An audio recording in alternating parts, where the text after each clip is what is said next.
Okay, something happened at work last week and I have not been able to stop thinking about it like. It is keeping me up at night. I keep replaying it over and over. Tell me what happened. So we were in a team meeting, about 30 people on the call, and our manager called out one of my colleagues by name, in front of everyone, for a mistake on a project, and it was not constructive feedback. It was humiliation like. The tone, the language, the way he kept going, everyone could see it. My colleague's camera was on and you could watch her face just collapse. And I knew it was wrong in the moment. I knew my stomach dropped. I wanted to say something. I wanted to unmute and say, "Hey, this is not okay." But I froze. I just sat there. And after the meeting, the team Slack lit up, everyone privately messaging each other saying that was terrible, that was so wrong, I cannot believe he did that. But nobody said a word during the meeting. Not one person, including me. And now you feel guilty. I feel awful because I know what the right thing was. I knew it in the moment and I did not do it. And the thing that really bothers me is why. Because it is not just this meeting. It is everywhere, online. At work, in life, I see things that are wrong, and I stay quiet because I am afraid. What if the manager turns on me next? What if I become the target? I have seen what happens to people who stick their necks out. They get destroyed on social media, at work, everywhere. One wrong word and the mob comes for you. You know what you just described? You described the cost of doing the right thing, and that is not a modern problem. That is the oldest moral dilemma in philosophy, literally. Because about 2,000 years ago, there was a man who faced this exact question every single day. Except the stakes were not losing a job. The stakes were losing his life. Who? Seneca, one of the greatest Stoic philosophers who ever lived, and he had the most dangerous job in the ancient world. He was the personal advisor to the Emperor Nero. Wait, Nero. As in the emperor who was, he was not exactly stable, right? That is putting it gently. Nero was volatile, paranoid, and increasingly cruel. He executed people on suspicion. He had his own mother killed. He was the kind of leader where one wrong word in a meeting did not get you fired. It got you killed, and Seneca was the man standing next to him every day, whose job was to tell the emperor the truth. Oh my God, so Seneca's version of my team meeting was advising a murderer? Every single day, and here is what makes Seneca remarkable. He did not stay silent, he kept advising, he kept speaking truth. He wrote to Nero about mercy, about justice, about the responsibility of power. He wrote an entire essay called On Clemency, addressed directly to Nero, arguing that a ruler's greatest strength is restraint. Seneca looked Nero in the eye and said, "Your power means nothing if you use it to destroy people," knowing full well that Nero could destroy him for saying it. And did Nero destroy him? Eventually, yes. Nero ordered Seneca to take his own life, and Seneca did, calmly surrounded by friends. He had known for years that this was a possible outcome, but he did not let that possibility stop him from doing what he believed was right. He acted with what the Stoics called a beautiful phrase: action with reservation. Action with reservation. What does that mean? Let me think about how to explain this, because it is one of the most powerful ideas in all of Stoicism. The original Greek phrase is horm meta hopexoratios, which is a mouthful. But the idea is simple. It means you commit fully to the right action. You give it everything you have, but you hold the outcome loosely. You accept that the result is not in your control. Okay, so it is not about being reckless. It is not about charging in without thinking. Not at all. This is the part people get wrong. The discipline of action is not about being a hero. It is not about dramatic gestures. It is about doing what is right, with full effort and full acceptance that you cannot control what happens next. Seneca spoke truth to Nero. Full effort, but he held the result loosely. He knew Nero might listen. He knew Nero might kill him. He did it anyway, because the rightness of the action did not depend on the outcome. The rightness of the action did not depend on the outcome. Say that again. The rightness of the action did not depend on the outcome. You do the right thing because it is right, not because it will work, not because people will applaud, not because it is safe. You do it because your character demands it, and then you release the result, full effort held loosely. Full effort, held loosely. That is really different from how I think about it. Because in my head, speaking up only makes sense if it works. If the manager listens, if things change, if I do not get punished, I am calculating the outcome before I even open my mouth. And that calculation is exactly what paralyzes you, because you can never guarantee the outcome. You can never guarantee that speaking up will change anything. So if the outcome is your condition for acting, you will never act. The Stoics saw this trap clearly. Epictetus taught that the discipline of action is about aligning your behavior with your duties, not with your predictions about what will happen. My duties. What do you mean by duties? Well, this is where it gets really practical. Marcus Aurelius wrote something that I think about constantly. He said, "Do what nature demands, get going if you have it in you, and do not look around to see whether anyone will notice." Do not look around to see whether anyone will notice. He was the emperor of Rome. He had generals who wanted shortcuts, advisors who wanted to cut corners, senators who wanted him to look the other way, and his answer was, "I do what is right. I do not take a poll first." Do not look around to see whether anyone will notice.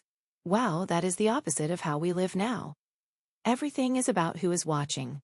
Every action is performed for an audience. Exactly. And that is why the discipline of action feels so hard in 2025 and 2026, because we live in an age where every action is public, every word can be screenshotted, every opinion can go viral, and so people have learned to optimize for safety instead of rightness. They ask, "What will happen to me if I say this?" instead of asking, "What does my duty require?" Okay.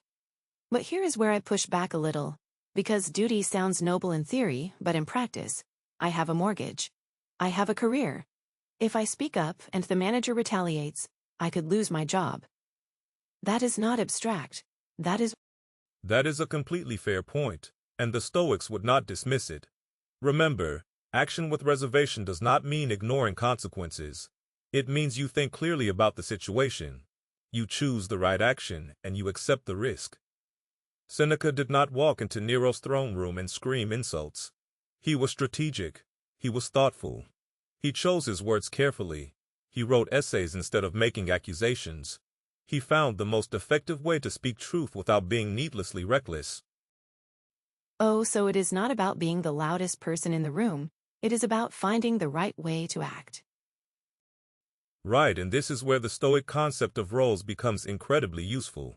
Epictetus taught that your roles define your duties. You are not just a person floating through life. You occupy specific roles: colleague, friend, parent, partner, citizen, and each role comes with obligations that do not disappear because the situation is uncomfortable. Your roles define your duties. Okay, so in that meeting, I was not just a random bystander. I was a colleague. Exactly. And what does a good colleague do when another colleague is being publicly humiliated? They speak up, or at the very least, they reach out afterward. They do not just complain about it in private messages. And here is the thing. Speaking up does not have to mean a dramatic confrontation in the meeting. It could mean sending a message to your colleague afterward saying, "That was not okay, and I am sorry I did not say something." It could mean going to the manager privately and saying, "I think the way that feedback was delivered caused harm." It could mean raising it with HR. The discipline of action is not about one perfect heroic moment. It is about showing up for your roles consistently, in whatever way the situation allows. That actually makes it feel more doable, because I was stuck thinking the only option was some big dramatic stand. And since I could not do that, I did nothing. That is the trap. We think courage means grand gestures, but Seneca wrote something beautiful about this. He said, "We are members of a great body. Nature produced us related to one another. We owe each other help. The help does not have to be loud. It just has to be real." We are members of a great body. I love that. It is not about being a hero, it is about being a member. And I want to give you something practical for this, because knowing the philosophy is one thing, living it is another. I call it the role audit, and it is designed to turn this kind of moral paralysis into clear, specific action.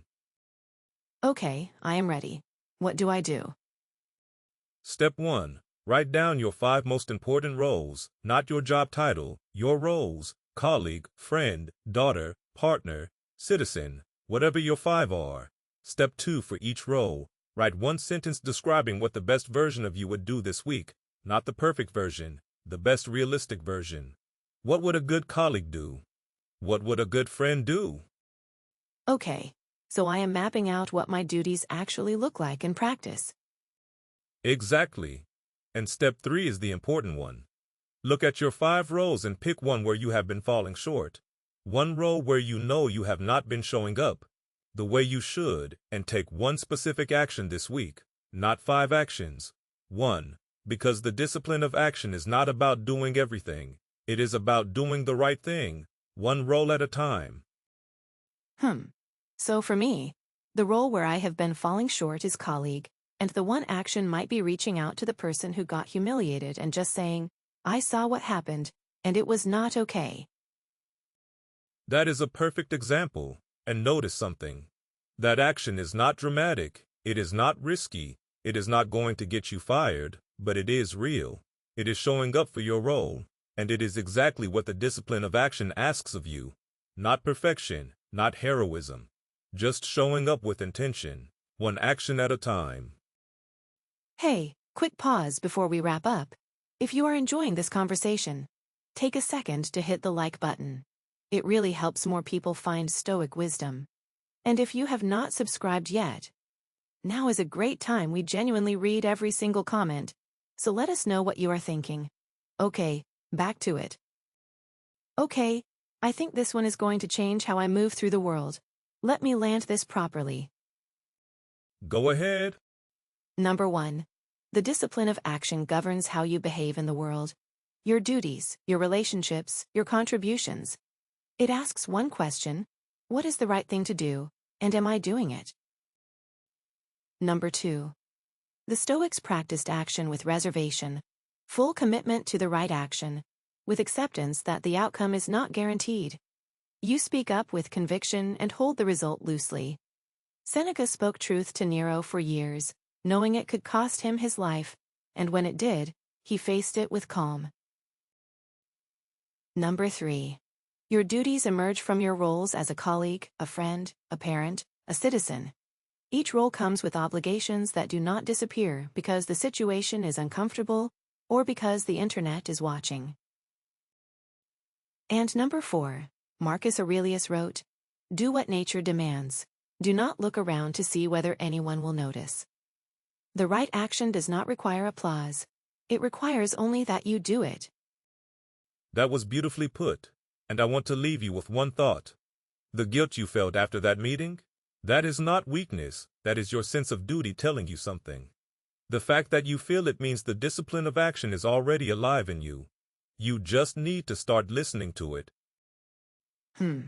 I think I needed to hear that. I am doing the role audit tonight. 5 roles, 5 sentences, 1 action. Start there. If this episode made you think about the moments where you stayed silent when you should have spoken up, follow Stoicism mentality wherever you are listening. We will see you in the next one.